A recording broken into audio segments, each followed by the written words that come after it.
Thank you so much, Benedict. And for the English-speaking guest, I can only add to that, thank you to the Amberger brothers. Thank you.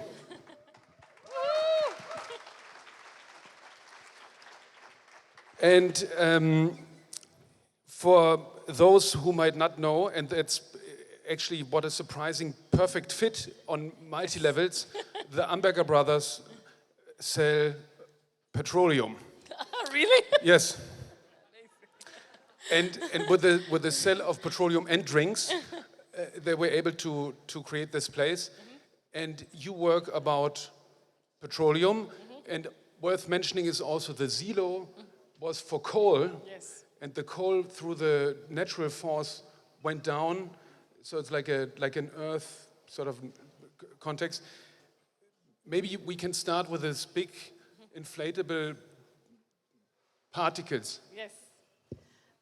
This is a work called Benzene Float. Basically, when scientists draw diagrams of different chemicals, they draw them in these very interesting forms that look like bubbles. They're called space-filling models. And these are actually the models of petrochemical compounds. So benzene, naphthalene, propane, gas, paradichlorobenzene. So a lot of technical names, but I just found the forms really interesting. And these materials are so ubiquitous in our lives. We use them in everything, but we never see them somehow. So I thought it's interesting to kind of blow them up in a kind of balloon form, that they are so large and a little bit oppressive that you have to kind of confront their presence in your life. I mean, I'm from Kuwait. Kuwait is a country that is producing oil since many, many decades, and I have a kind of intrinsic relationship to this substance.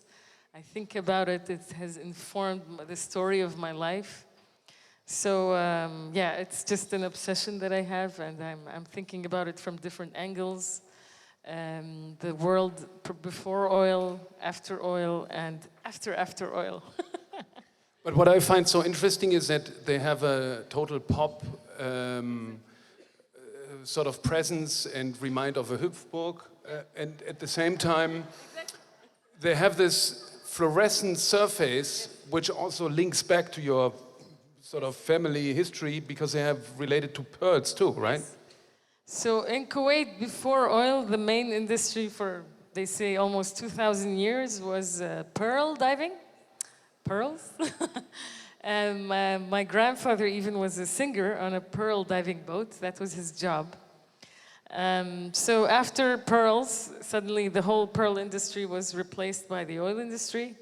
And my work really deals with kind of this, trying to create relationships between these two different eras through color and form.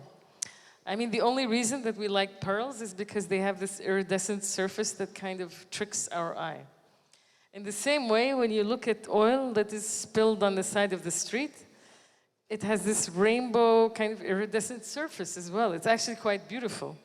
So my idea is to create a relationship between these colors, that actually pearls and oil have the same color scheme, and it's moving in time, so from pearls to oil to something else in the future. So my work has a lot to do with this iridescence. Yeah. So as you can tell, Monira's work is very much influenced and driven by the Fluch und Segen, the curse and joy of oil. Monira had a big museum show at the Blaffer Museum, and she came back and told me, you know, in Texas, they want me to believe that oil actually is a renewable energy. That's actually what someone said in my show in Houston, Texas, which is the, you know, the belly of the beast. It's the main part of the oil industry in America. And one person came up to me and he said, do you know that oil is renewable energy? And I said, what? How? What? I was so confused. And he said, yeah, you know, in 300 million years, our bodies will decompose and go into the earth and will turn into oil. So it's renewable.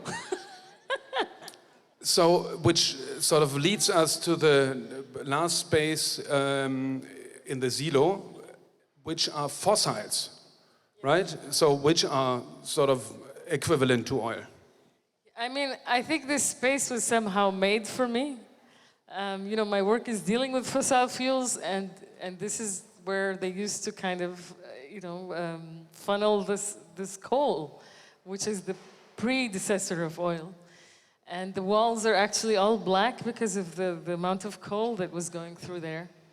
And the walls are 100 years old. I thought it was very beautiful, kind of poetic in that sense, that my work is there.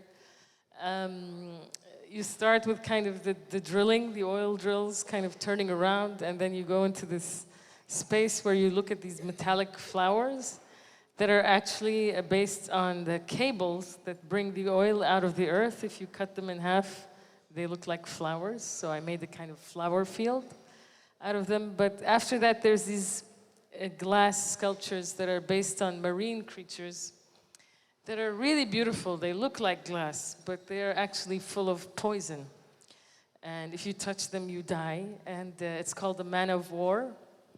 And I thought it's so beautiful in a way that my work is really dealing with these kind of in-between spaces, kind of extreme beauty, but also extreme horror, So that this beautiful object, if you touch it, you could die. I mean, this is kind of the space I'm playing at.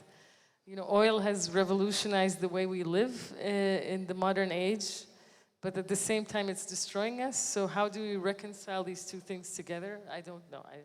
I am just a poet and artist. I'm just reflecting on this. I think actually the Ambergers show how, to take the profit from the oil and invest into something, looking to the future. What I think is worth mentioning, that a lot of these works have amazing provenance and exhibition history. So these big inflatables were before at the Peter Zumthor Kunsthaus Bregenz. Yeah. Then the two drills, which maybe quickly to explain the shape of these almost like futuristic architectures, they're actually drill heads. Yes. And I was very amazed when Monira told me that there are more drill head models than car models. Yeah, exactly. Because there's so many variations. They were shown before at the Venice Biennale. Yeah. Then the next room is from an exhibition in Dubai, where it's a cut of the sort of flowers from cables.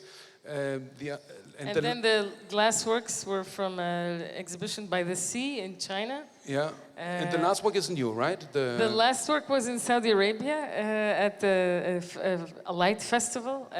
It's based on these microscopic organisms in the sea that create oxygen, but are also the building blocks of oil. And there's a piece outside by me. It's called The Guardian. It's based on a plant that I met in the middle of the desert, but it's actually also full of poison, and the poison makes you blind. So please also enjoy the work outside.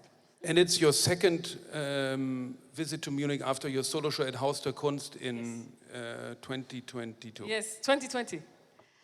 It was January 2020, 20th of January 2020, I opened the solo at Haus der Kunst, and then 2 weeks later, the world closed down. It was the pandemic, so actually I have such a strong and fond memory of Munich, because that was kind of the last time I was in a crowd with people talking and dancing, and I have such fond memories of this place. Okay, let's pick up on those and repeat tonight. Thank you so much. Thank you.